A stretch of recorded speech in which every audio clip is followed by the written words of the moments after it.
안녕하세요. 얼마 전 협의 이혼한 30대 여성입니다. 거두절미하고 제가 이렇게 이혼녀가 된 건 바보천치 같은 남편 때문이에요.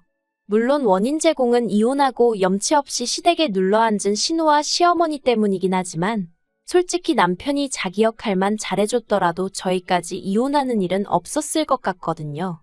그러니 다른 시댁 식구들보다 남편이 제일 문제고 제일 꼴 보기 싫으네요. 남편과 저는 지인의 소개로 만난 사이입니다. 소개받을 당시 남편은 9급 공무원이었고 저는 은행을 다니고 있었지요. 하지만 이런저런 조건을 다 떠나서 남편의 서글서글하고 다정한 성품이 마음에 들더라고요. 그리고 남편도 남편대로 제가 마음에 들었는지 만날 때마다 고맙게도 무엇을 하면 좋을지 뭘 먹으면 좋을지 그런 것들을 생각해왔어요. 이후로 저희는 누가 먼저 사귀자 그런 이야기는 하지 않았지만 그래도 소개받고 얼마 지나지 않아 자연스럽게 연인 사이로 발전했고 그렇게 1년여간을 만나다 부부의 연을 맺게 되었네요.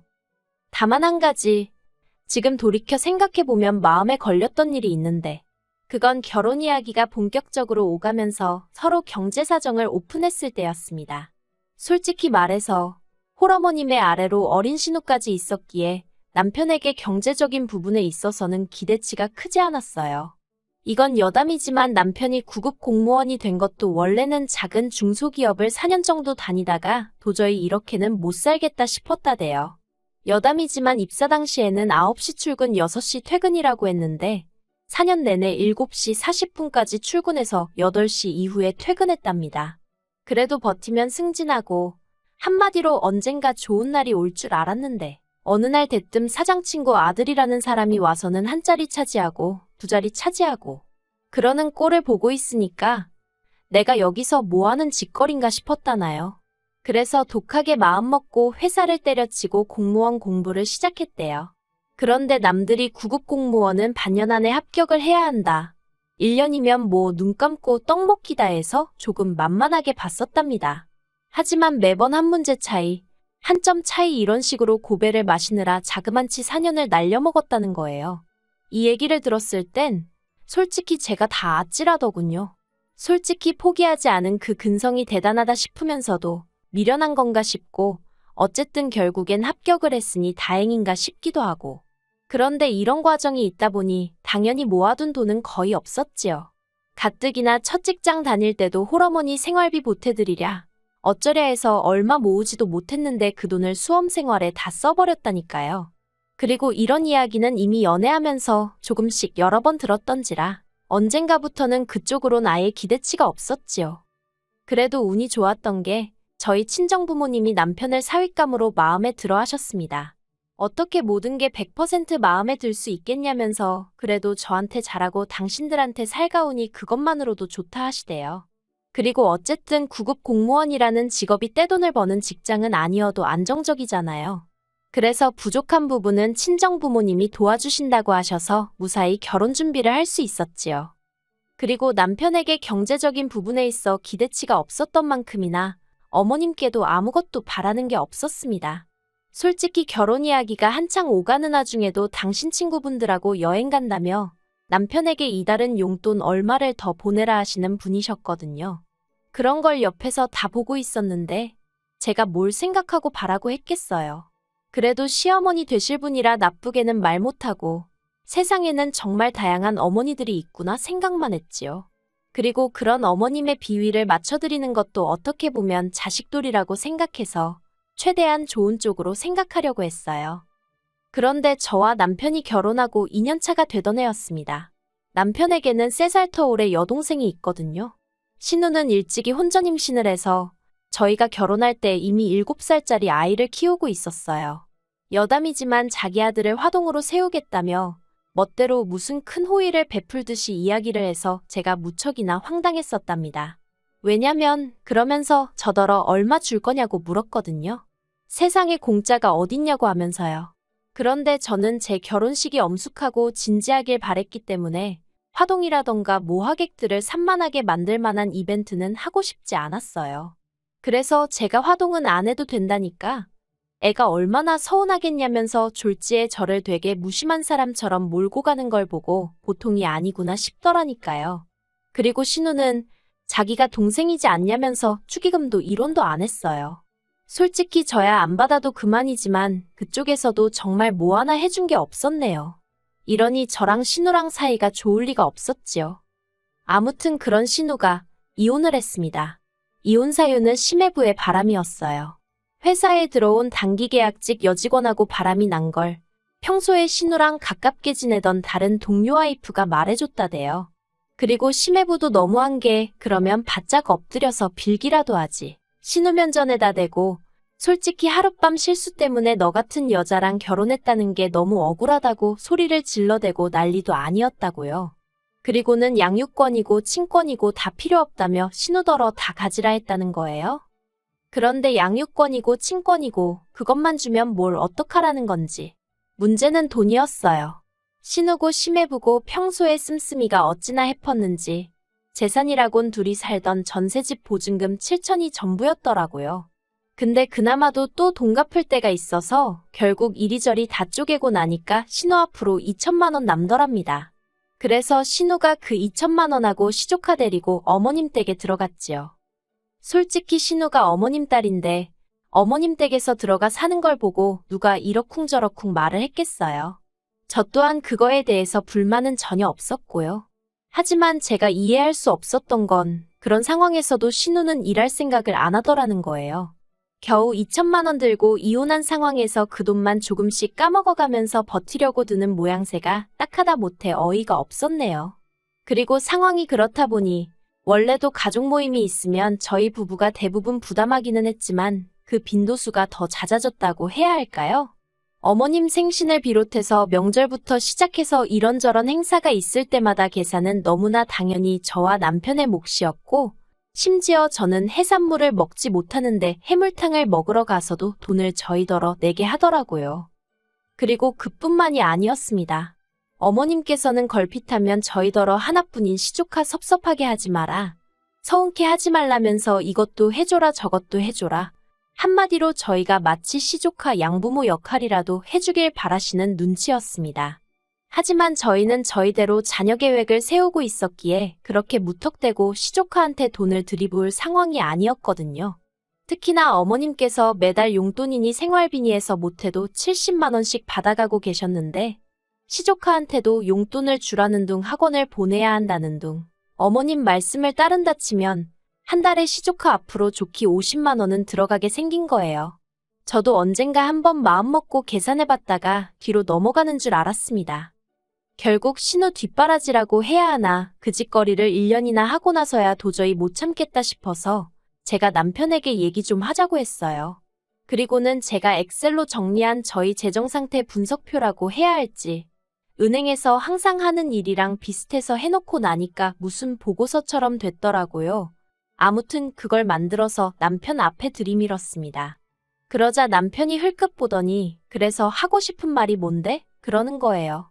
일단 1차로 남편의 그런 시큰둥한 반응에 마음이 상했지만 그래도 어쨌든 유쾌한 대화 주제는 아니었으니 최대한 차분한 목소리로 남편에게 상황을 설명했어요.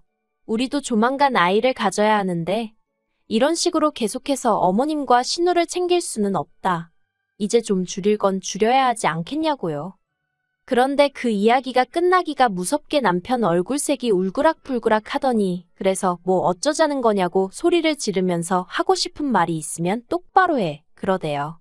솔직히 갑자기 왜 화를 내나 싶어서 어이가 없더라고요. 그리고 제가 뭘 잘못했다고 그런 남편 눈치를 보나 싶었지요. 그래서 저도 목소리를 높이고 이제 돈 못 준다. 사지욕심 멀쩡한 사람들이 일도 안 하고 놀고 먹으려 드는데 그걸 왜 우리가 돈을 대줘야 하냐. 이제 그렇게 못 산다. 저도 남편이 한 것처럼 똑같이 소리를 질렀어요. 그랬더니 남편이 갑자기 제가 어머님더러 어머님이라 안 하고 사람이라고 했다며 그걸 꼬투리 잡아서는 너는 며느리가 돼서 며느리 도리를 모른다. 마음가짐이 어떻다 저떻다. 아주 한 건 잡은 거 마냥 신이 났더군요. 그리고 남편이 그렇게 버럭한 이유를 알게 되는 데는 오랜 시간이 걸리지 않았습니다. 도대체 무슨 일이라도 있었나 싶어서 남편이 씻으러 들어간 사이에 남편 핸드폰을 몰래 훔쳐봤거든요. 그랬더니 신우가 장문의 문자를 보내놨는데 한다는 말이 어머님이랑 코딱지만한 집에서 살려니까 너무 힘들다면서 1억을 해달라고 보냈더라고요. 그리고 거절할 줄 모르는 남편은 어떻게든 저 몰래 그 1억을 해주려고 했던 모양이에요.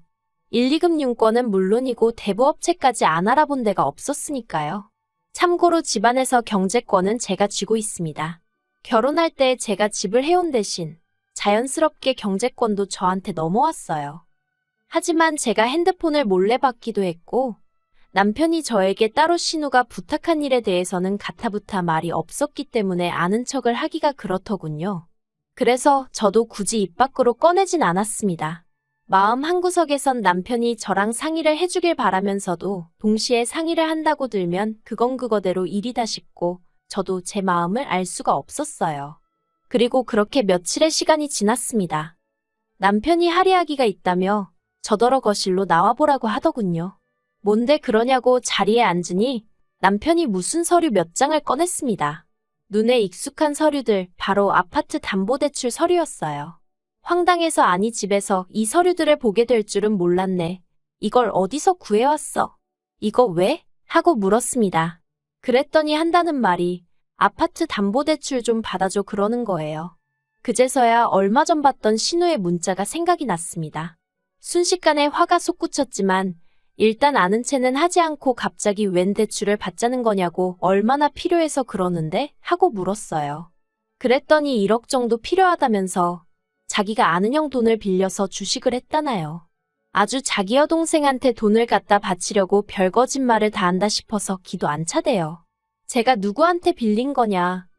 내가 직접 만나보겠다 그리고 주식 거래한 내역 좀 보여달라 했습니다. 그랬더니 남편이 허둥지둥. 솔직히 저희 남편 거짓말 정말 못하거든요. 순발력이 있는 사람도 아니고요. 그런데 그 자리에서 어떻게든 거짓말을 쥐어짜내려는 걸 보고 있으니 참 못 봐주겠더라고요.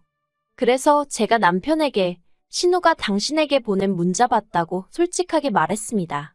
그러자 남편도 차라리 잘 됐다면서 그럼 이제 상황을 알았으니 대출 좀 받아달랍니다.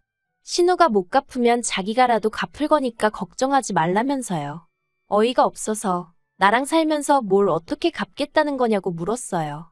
당신 월급이나 내 월급이나 공동재산인데 뭐 어디 따로 돈 들어올 구멍이 있는 것도 아니면서 무슨 돈을 갚겠다는 소리를 그렇게 쉽게 하냐고요. 그리고 아파트는 내가 한 것도 아니고 친정부모님이 해주셨는데 그걸 담보 잡아서 신우한테 1억이라니 생각 좀 하고 말하라고 화를 냈어요. 그러니까 남편이 한다는 말이 그러면 이혼밖에 답이 없겠네 그래요. 순간 저는 제 귀를 의심했습니다. 지금 뭐라고 했어? 이혼? 신우 1억 안 해주면 나랑 이혼이라도 하겠다고? 이혼하면 재산 분할하잖아. 그거라도 받아줘야지. 진짜 미쳤구나. 진심으로 하는 말이지? 후회 없지. 나중에 딴소리 하지 마. 남편의 마지막 말에 정이 있는 대로 떨어진 저는 이튿날 바로 이혼 전문 변호사를 찾았습니다. 그리고 변호사 앞에서 저도 모르게 울고 웃고 정말 미친 X가 따로 없었어요. 돕기도 옳은 데다가 한편으론 그동안 나름대로 열심히 제 가정 꾸리고 살아왔다 싶었는데 이렇게 한순간에 정리하게 된 현실이 황당했거든요. 남편은 이혼 이야기가 나온 이후로 시댁으로 간 상황이었고 저에게 이혼은 언제 해줄 거냐면서 연락을 해왔어요. 그래서 서류 작성하자 하고 카페에서 만났습니다. 제가 이혼 서류 내밀면서 내 건 다 적었으니 당신 것만 적으면 된다 했습니다. 그러자 남편이 알겠다며 재산 분할은 어떻게 하냐고 묻대요. 그래서 재산 분할은 당신도 당신 변호사 구해서 알아보던가. 근데 우리가 나눌 재산이라는 게 있냐고 제가 물었습니다. 당신 한 달에 250씩 가져다 준 게 전부고 그중에서 100만 원 가까이 매달 시댁으로 빠져나갔잖아. 글쎄 뭐 기여한 게 있나? 솔직히 남편 자존심 상하라고 일부러 빈정거리듯 말했어요. 그리고 제 말투에 역시나 남편이 발끈해서는 그게 무슨 상관이냐며 어쨌든 부부가 같이 관리했으면 다 공동재산이라나요. 그리고는 집은 왜 빼먹냐길래 그건 증여야. 우리 부모님이 사랑하는 당신 딸 사주신 선물 같은 거라고. 당신은 나랑 결혼했단 이유 하나로 잠깐 빌렸을 수 있었던 거고.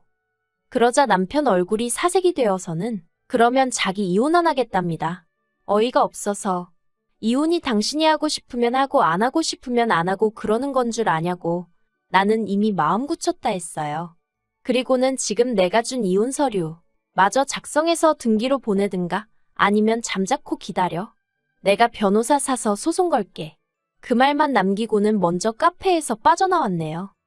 그리고 결국 남편도 알아보긴 했는지 결국 서류 작성해서 등기로 보냈더라고요.